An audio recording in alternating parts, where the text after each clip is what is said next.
नमस्कार,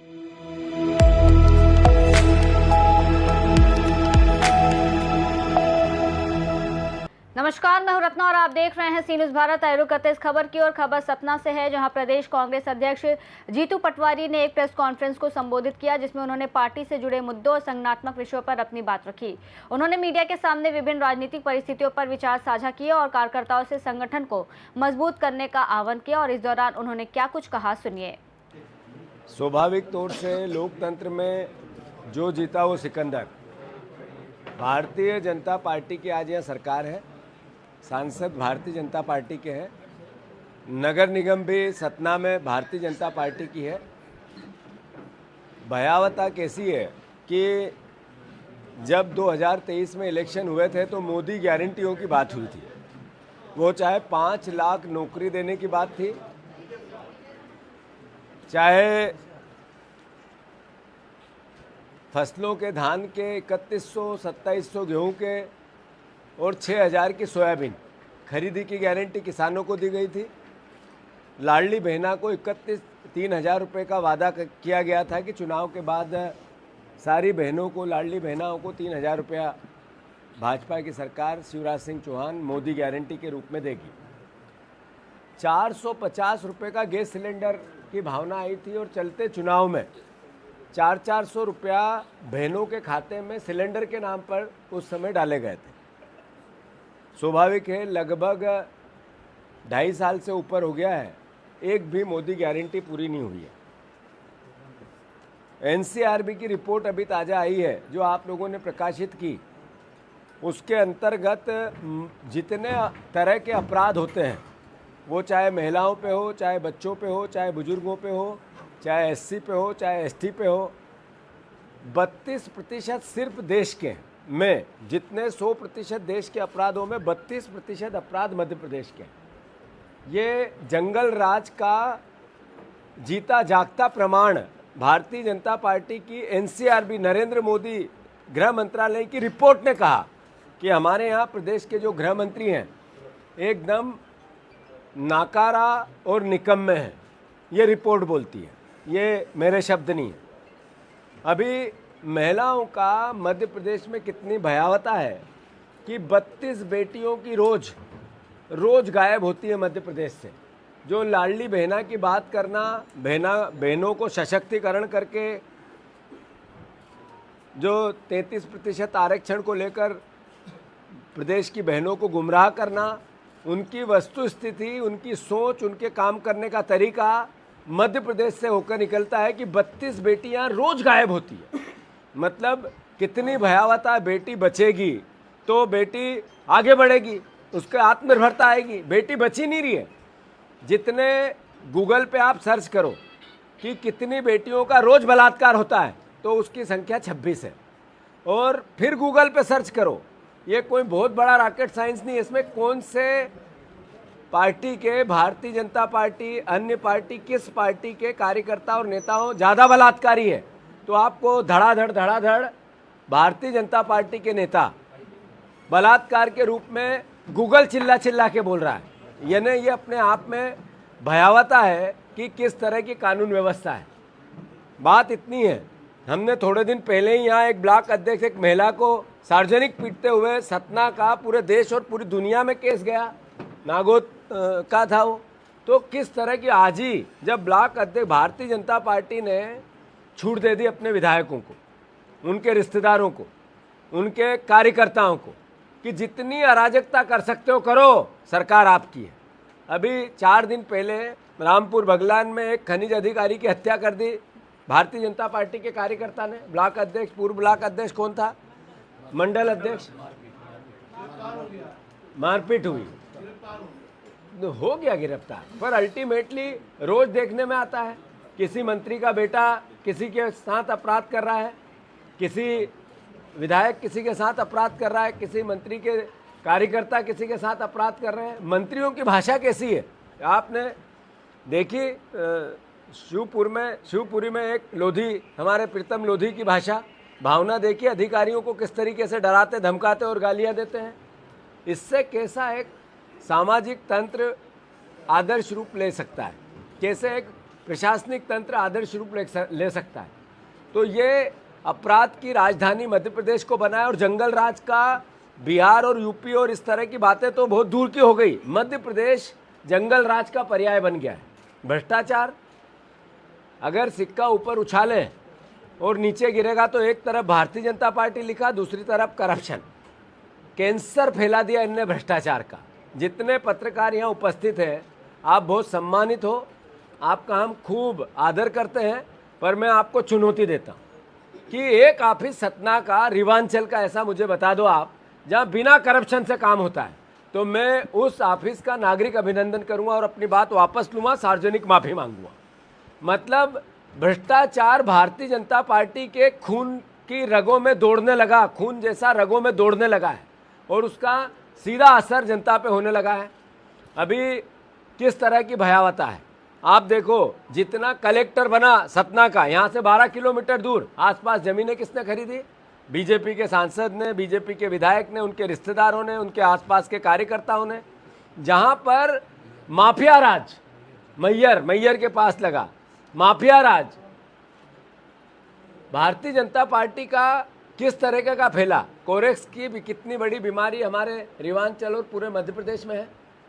अभी सागर में कल ही 2 अवैध शराब बेचने के आरोप लगाकर 2 लोगों की हत्या कर दी। किसने करी? शराब ठेकेदार ने। मतलब गली गली में नशा बिक रहा है और शराब ठेकेदार, शराब माफिया, नशा माफिया लोगों की चल कर, मैं कल वहीं भी उस जगह भी जाऊंगा, तो हत्या कर रहे हैं। तो कैसा प्रदेश बन रहा है? चिंता इस भावना की है। मैं अनुरोध करना चाहता हूं, कांग्रेस पार्टी स्पष्ट रूप से, मैंने शुरुआत जब की तो ये कहा कि जो जीता वो सिकंदर। हमारी ड्यूटी है, हमारा दायित्व है कि हम कुंठा किसी भी प्रकार की नहीं रखें कि सत्ता में बीजेपी है, पर हमारा दायित्व है कि हम विपक्ष की भूमिका ईमानदारी से निभाएं और हमारे संगठन को मजबूत करें। पहली बार देश के आज़ादी के बाद पंचायत कांग्रेस कमेटी का गठन मध्य प्रदेश में कांग्रेस पार्टी का हुआ। 100% हमारे ब्लॉक और मंडल अध्यक्षों की नियुक्ति पूरे मध्य प्रदेश में हुई। 100% ग्राम पंचायतें कैसी बनी हैं उसका वेरिफिकेशन का पार्ट विधानसभा प्रभारियों को लगातार 1 महीने तक करना है। कांग्रेस पार्टी ने निर्णय लिया है कि रीवा संभाग में संभागीय सम्मेलन कांग्रेस पार्टी का आने वाले समय में होगा, जो मध्य प्रदेश का पहला होगा और आदरणीय राहुल गांधी जी भी इसमें शिरकत करेंगे। उसकी तैयारियां चल रही है। हर मंडल अध्यक्ष की, ब्लॉक अध्यक्ष की, हमारे जिला पदाधिकारियों की, सारे और सीनियर नेताओं के साथ सबकी 1 दिवसीय ट्रेनिंग का काम, हर जिले का 1-1 दिन का कांग्रेस पार्टी ने निर्णय लिया है, जिसकी शुरुआत सतना से होगी। मैं फिर से सारे पत्रकार बंधुओं से आग्रह करता हूं, चुनौती कितनी बड़ी है। चुनौती इतनी बड़ी है कि आप लोग भी सुरक्षित नहीं हो। कई पत्रकारों ने अभी भोपाल में मुझे बुलाया था, करीब 4 से 5 हज़ार पूरे मध्य प्रदेश के पत्रकार इकट्ठे हुए। उन्होंने कहा हमें सुरक्षा की गारंटी चाहिए, हमें कानून में हमारी रक्षा करो, इस तरीके के प्रोविज़न चाहिए। इसका मतलब है कि आप पे खतरा है, इसका मतलब है कि आप पे हमले होते हैं, इसका मतलब है कि आपको किसी न किसी रूप में डराया और धमकाया जाता है। तो फिर लोकतंत्र का चौथा स्तंभ इस तरीके से पीड़ित है तो अल्टीमेटली तंत्र बचेगा कैसे? देश के परिदृश्य में आम आदमी के मन में ये बात घर कर गई कि भारतीय जनता पार्टी चुनाव मैनिपुलेट करती है। नरेंद्र मोदी, चुनाव आयोग और प्रशासन का तंत्र, ईडी और सीबीआई और इनकम टैक्स, इस तरीके का एक पूरा काकस बना और वो चुनाव प्रभावित करता है। आप देखो कि एसआईआर के नाम पर बंगाल के कितने वोट काटे गए, किस विधानसभा के काटे गए, उसको माइन्यूटली अगर चेक किया जाए तो पता चलेगा कि चुनाव चोरी कैसे होती है। ऐसे ही आसाम में हुआ।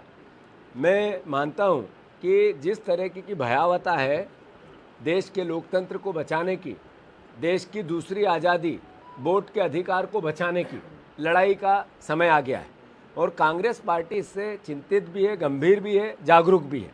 हम इस बात को मानते हैं कि लोकतंत्र में जब चुनाव होते हैं और हारते हैं और कोई आरोप प्रत्यारोप लगते हैं तो स्वाभाविक तौर से जनता में और पत्रकारों में, जर्नलिज्म में ये मैसेज जाता है कि हार गए तो सवाल है, ये लोकतंत्र बचाने का सवाल हार जीत का नहीं है। पद पे आना, सरकार बनाना, हमारे विधायक और सांसद बने, ये एक अलग प्रोसेस है, पर देश का लोकतंत्र बचे, एक वोट का अधिकार जो संविधान ने हमें दिया उसकी रक्षा हो और हजारों सालों तक इस लोकतंत्र के प्रति हम भारतवासियों का आदर हो, इसका सम्मान हो, इसकी रक्षा का संकल्प हो, इसकी आवश्यकता है। मैं मानता हूँ देश में नरेंद्र मोदी ने जिस तरह की वातावरण बना दिया, मीडिया को जब ये बोला जाता है कि गोदी मीडिया, बिकी हुई है मीडिया, जो सरकार चाहती है वैसा करती है मीडिया, ये अपने आप में बोलना भी एक तरह से देश के लिए घातक है। हमारे लिए भी ये सोचने का विषय है, देश की जनता के लिए भी सोचने का विषय है कि जर्नलिज्म में जो साथी जाते हैं वो दूसरा काम धंधा भी कर सकते हैं, दूसरी नौकरी व्यवसाय भी कर सकते हैं। जर्नलिज्म में इसलिए जाते हैं कि वो देश की सेवा करना चाहते हैं। अगर उसकी निष्पक्षता नहीं दिखेगी, उसका जो आर्थिक मॉडल सरकार पे डिपेंडेंस होता जाएगा, तो फिर हम लोकतंत्र की रक्षा नहीं कर पाएंगे। मैं इसको आरोप प्रत्यारोप में नहीं ले जाना चाहता, पर आज आवश्यकता है कि मीडिया का आर्थिक तंत्र निष्पक्ष कैसे बने जिससे वो किसी के दबाव में नहीं आए, मीडिया हाउसेस का, इसके लिए भी देश को सोचने की आवश्यकता है। आम जन को इस भावना को बनाने की आवश्यकता है। मैं फिर से, कांग्रेस पार्टी दृढ़ संकल्पित है अपने संगठन को मजबूत करने के लिए। पार्टी की भावना कांग्रेस पार्टी की परिवार में एकजुटता के साथ विपक्ष की सकारात्मक, प्रदेश की उन्नति के साथ भूमिका बनाने की है और उस काम को हम लगातार कर रहे हैं। लगभग 2.25 साल में ये परिस्थिति पूरे प्रदेश में निर्मित हुई कि घर घर में, गांव-गांव में, मोहल्ले मोहल्ले में अब आवाज़ उठने लगी। किसान एमएसपी मांग रहे हैं, किसान फसलों के दाम मांग रहे हैं, बेरोजगार युवा रोजगार मांग रहे हैं। कल ही मैं भोपाल से जब यहाँ आने लगा तो ओबीसी के 27% आरक्षण का मुद्दे को लेकर हजारों अभ्यर्थी वहाँ धरने पे बैठे थे। मैं उसमें भी हमने शिरकत की। भारतीय जनता पार्टी कानून को भी मैनिपुलेशन करती है। नरेंद्र मोदी ने इस तरीके का रचना रच दी कि जिसमें कानून पर भी पहले मैसेज होता था कि 4 जज 5 जज किसी भी अदालत के थोड़े सेटिंग से काम करते हैं। अब ईमानदार कौन है, इसको ढूंढने की एक तरह से चुनौती बनी हुई है कानून के रक्षकों में। तो ये देश के तंत्र पर प्रहार है, खतरा है। मैं मानता हूँ इसके लिए हम सब चिंतित हैं और इस तरह का वातावरण अगर बनेगा कि कानून पर से भी भरोसा उठे तो मैं समझता हूँ फिर देश कैसे बचेगा। तो अंतोगत्वा कांग्रेस पार्टी एक राष्ट्रभक्त, देश को आज़ाद कराने वाली, देश के लोकतंत्र और संविधान को बनाने वाली, बाबा साहब अम्बेडकर के संविधान की रक्षा करने वाली, साथ ही साथ भावी लोकतंत्र की रक्षा में अपना सब कुछ समर्पण करने वाला विचार है।